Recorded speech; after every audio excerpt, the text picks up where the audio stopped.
bom dia. Gostaria de agradecer a presença de todos, vários amigos, alunos, familiares, a presença do ilustre professor Nuno Lili, prestigiando aqui a defesa, ele que é participante da pesquisa. E agradecer a Blanca pela oportunidade por ter aceito o convite para participar. Tá? A nossa temática do espaço, a gente vai contextualizar ela. Eu queria só apresentar para vocês o roteiro da apresentação.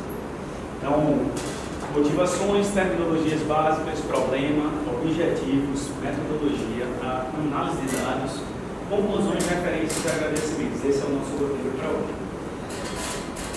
Não tem como começar uma pesquisa como essa sem mencionar a motivação para tal. Ela iniciou na ESEF, enquanto estudante de graduação em Educação Física, na UPE, em 2005, quando a gente começou a formar um grupo de pesquisa em lutas para tentar entender um pouco a ligação de Jigoro Kano e os seus princípios educacionais. Ali já tinha-se um projeto piloto para esse trabalho do laboratório. Falar de uma temática com terminologia japonesa exige pelo menos clarear um pouco alguns conceitos. Então a gente precisa entender que Judô é um sistema de luta, é uma prática de origem marcial criada em 1882 e tem princípios norteadores, princípios filosóficos que embasam a sua prática. São eles dois princípios: o prosperidade e benefícios mútuos e o máximo, melhor uso da energia. Tá? Dojo, que está no título da nossa apresentação, literalmente a gente pode compreender enquanto um espaço de educação. Por quê? Porque a sala de aula é onde o professor ministra, executa o ato docente, o ato de ensinar. Sensei, outra terminologia bastante repetitiva no trabalho, mas era necessária porque os professores avaliados são os senseis, são os sujeitos da pesquisa. Então, sensei é professor ou mestre na terminologia japonesa para o português. Dito isso, a gente não tem como falar de judô sem apresentar a figura do Jigoro Kano. Então, falaram, Jigoro Kano, que criou o judô em 1882, ele tem forte relação com a educação. Forte. Uma das suas passagens, no principal livro dele, ele fala que conclui que a educação é a única coisa a qual um homem poderia devotar sua vida sem arrependimentos. E assim, busquei uma carreira na área da educação. E, de fato, toda a vida dele, toda a trajetória é voltada ao meio educacional.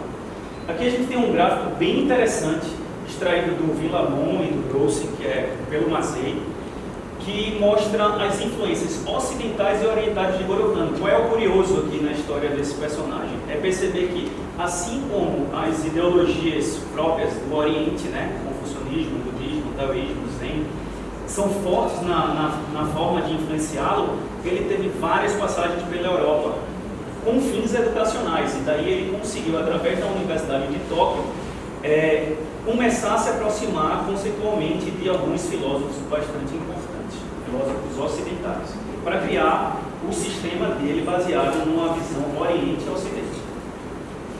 Qual é o problema da nossa pesquisa?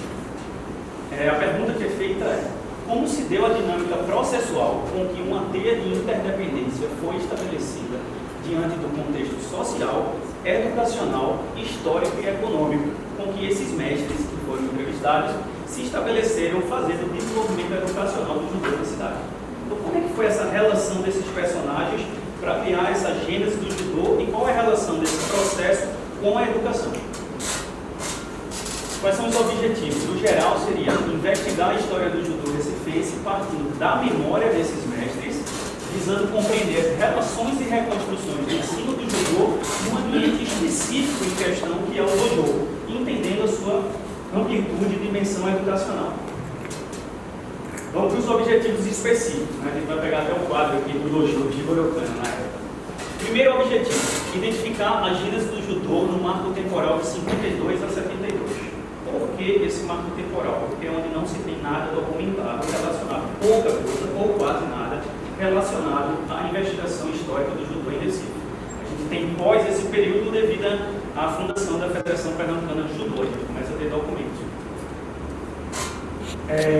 Desvelar o processo educativo proporcionado pela prática do judô no dojo enquanto um ambiente não formal de ensino. E a gente vai contextualizar logo mais o que é o não formal de ensino.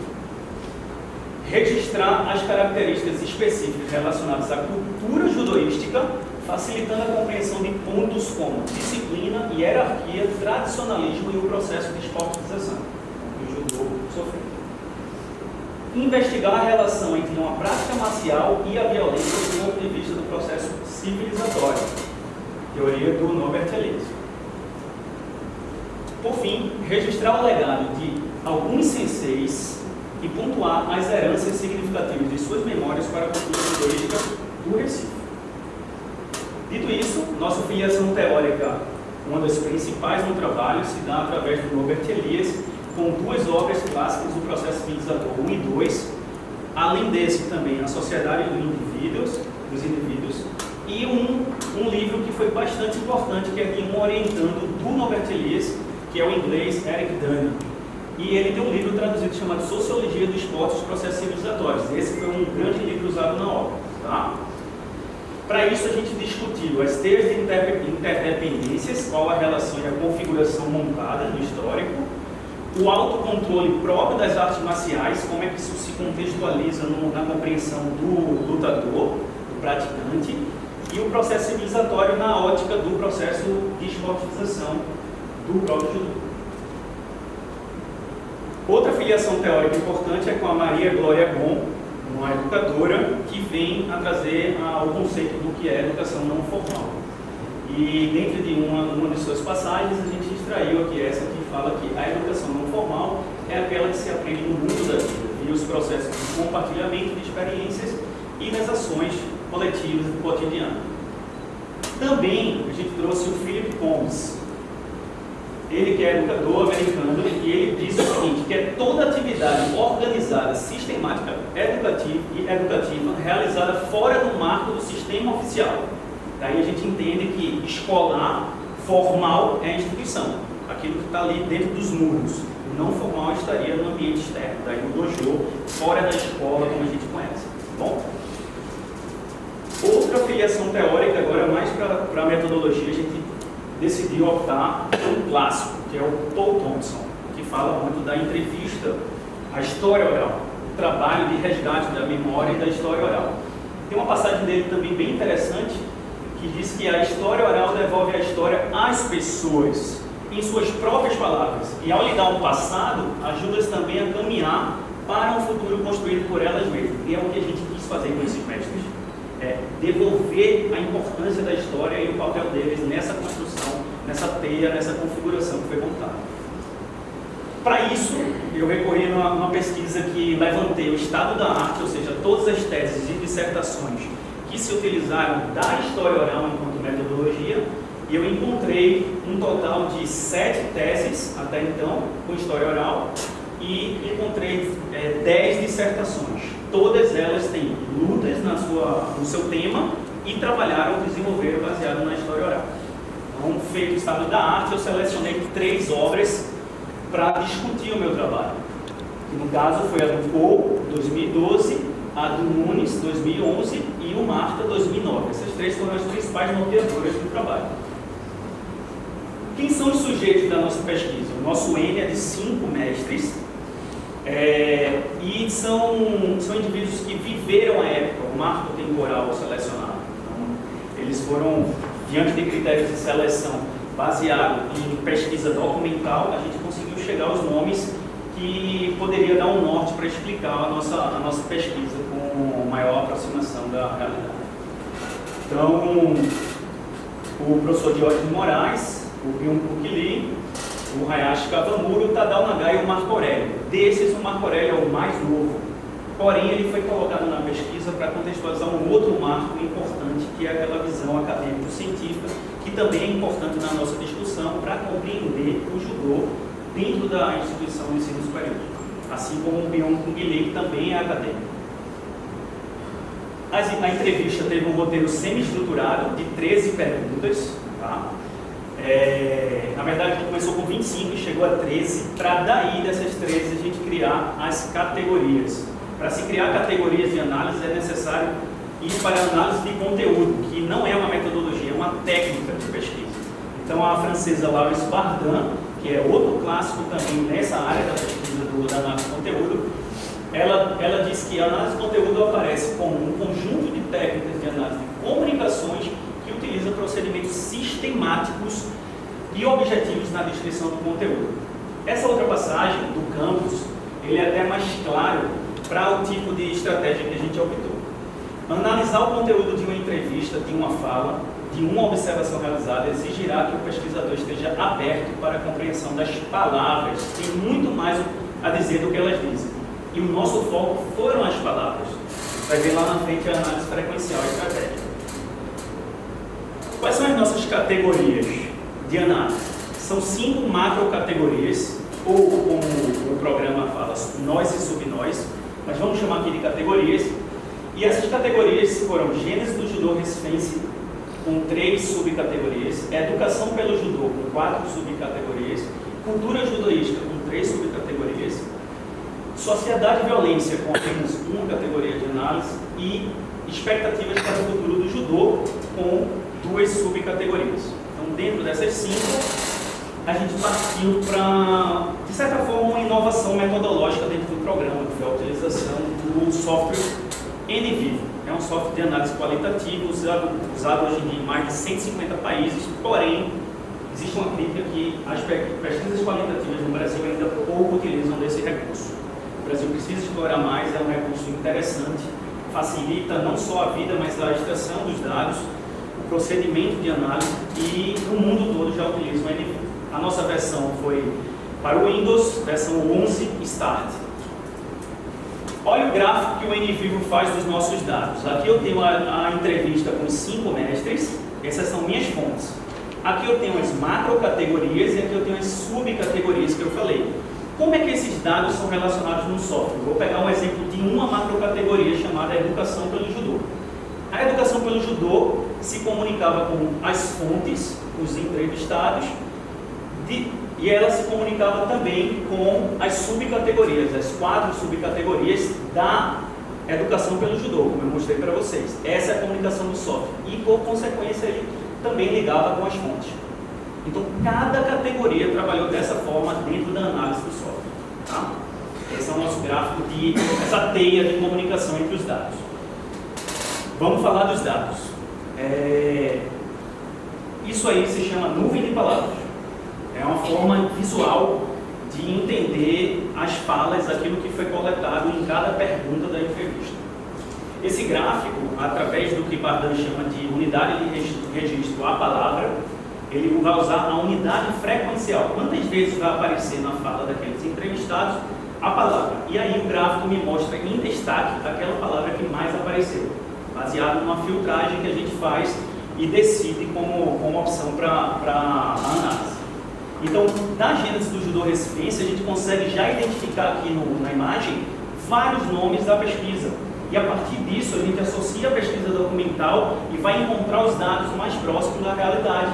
No caso, a gente começou pelos senseis dos senseis. Quais são as referências dos nossos sujeitos da pesquisa? E aí foi um trabalho interessante porque apontou para uma genealogia de que a história não registra. As pessoas não sabiam quem eram os mestres dos mestres entrevistados. Alguns sabiam quem eram os mestres, mas a árvore genealógica não era posta documentada. Então a gente tem o Diógenes Moraes, o Raquel Irano e o Geraldo Fernandes e o Valzendi, o Byung-Kung Lee, o Kim Sang-tai, ainda na Coreia do Sul, como um sensei importante na sua trajetória, o Kawamura com Izuda, o Suganuma e a Universidade de Takushoku, no Japão, em Tóquio, o Ryuzo Ogawa, em São Paulo, para o Tadao Nagai, e o Marco Aurélio com o José Alves e também o Tadao Nagai. Essa é a nossa árvore genealógica para entender de onde eles vieram. Criando uma cronologia agora, a gente chega a um marco que mostra que o judô no Recife começou a se identificar na história a partir de 1948, como um marco para o início do sensei Diógenes Moraes e do William Arruda, que ele não faz parte da pesquisa diretamente porque ele já é falecido, e aí a gente chegou no nome dele, no caso. Então, iniciam seus primeiros passos nesse período através de um japonês chamado Takeo Yano. Depois disso, chega em 26 de janeiro de 67 o sensei Byung-Kung Lee, direto da Coreia do Sul, para dar início e convidado pelo William Arruda para iniciar seu trabalho docente do judô. Em meados de abril de 76, chega o Hayashi Takamura. O William Arruda é esse sujeito aqui, importante na história do judô. Em 70 chega o professor Tadao Nagai, que começa a trabalhar oficialmente em 71, e o professor Marco Aurélio dá seu início no dojo com 17 anos em 73. E depois vem a ser importante figura no lado acadêmico. Bom, a categoria 2 é Educação pelo Judô. Muito importante para a gente cruzar com o nosso programa. Primeira subcategoria seria lições educativas do judô. Quais são as lições educativas que a gente extrai próprias do judô? E aí na fala dos mestres a gente conseguiu identificar que o componente importante do judô se dá na sua concepção extra-dojo, fora do mundo. Se ele for capaz de ensinar aquele cidadão e formar ele pelos princípios do judô para a vida, para a sociedade, ele está cumprindo uma importante função educacional. Assim compreenderam os nossos sujeitos da pesquisa. Eles também apontam na análise que, quanto aos princípios filosóficos e aplicabilidade prática, o sensei, a formação desse sensei, é fundamental para a transmissão do conhecimento. Porque muito é dito sobre um judô que educa e que tem princípios filosóficos, mas às vezes é incompatível com a postura ideológica daquele mestre. Então é necessário que esteja em comunicação com a realidade própria do judô e os seus princípios. Terceira subcategoria, complementação à formação educacional. Aqui a gente provocou os mestres para entender como o judô é importante junto à educação formal, à escola. Será que é importante, já que ele é não formal, qual é o apoio que ele dá ao formal? E aí a gente chegou, os mestres apontaram para a gente na análise que a tríade família, escola e o judô é onde vai dar o equilíbrio e a harmonia para educar o indivíduo. Não adianta, o judô não vai salvar, não vai fazer milagre, ele é muito bom. O sensei tem que estar capacitado, mas se a escola e a família não estiver cumprindo essa tríade de equilíbrio, a educação não flui, não acontece.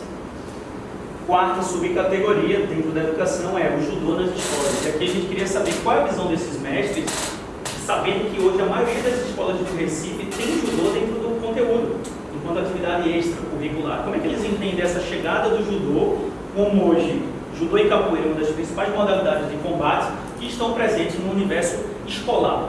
E aí eles disseram que isso é muito importante, que há um reconhecimento social.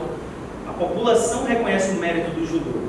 Profissionais de saúde, psicoterapeutas, todos eles recomendam a prática do judô e de outras artes marciais. E também tem uma importância da instituição de ensino superior. A faculdade tem contribuído com a produção científica para a compreensão desse reconhecimento do judô nas escolas. Terceira categoria, eu queria compreender a cultura própria do judô, a cultura judoística. Para isso, na primeira subcategoria, seria disciplina e hierarquia. E a gente conseguiu colher um entendimento de que a rigidez, a maioria desses mestres viveram num contexto específico, que agora no